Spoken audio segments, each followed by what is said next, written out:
just over a year and maybe a half ago, I was a new empty nester. Now I'm in the United States with my husband for work, and we brought one remaining child from Australia over with us to finish high school.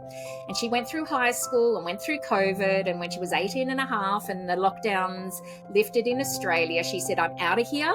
So I took her back home and came back, and the empty nest stuff, as all of us know too well what it's like. It was bad.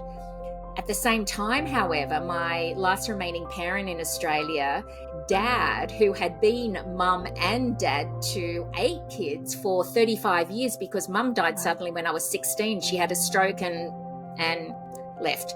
Dad was at the end stages of cancer, and he was expected not to live long. So that was difficult in itself. It was hard dealing with the empty nest phase and hard dealing with Dad's death. I did go back a few months later to Australia and sat by Dad's bedside for the last 3 weeks of his life, camped out in the hospital and slept next to him on the last night of his life, which I'm actually really grateful for. But the little bugger, I told him, I'm just going home for a shower.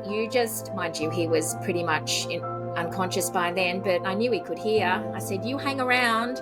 Went home, and an hour later I got a call saying he'd passed away. But I knew he was going to do this, and I'm sure he did it for my own benefit, but I just think, come on, Dad.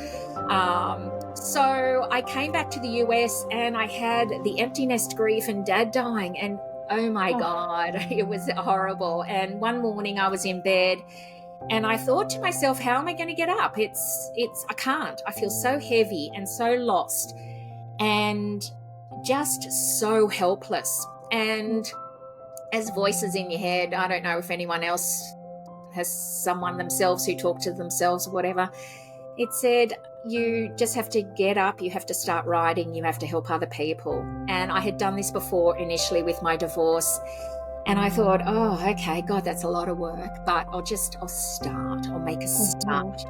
And I always knew, because I don't like being on my own, empty nester in the US, I don't really like being on my own. I really love connection. And I just knew if I'm going to help myself, I want to help other women too.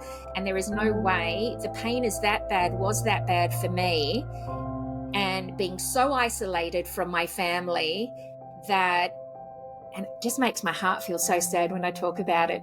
But my mission, and this is not bullshit, it is, I do not want any mother in this situation to be left behind. Yeah. I think we all need to know there's a space and there's somewhere for them to go and connect themselves.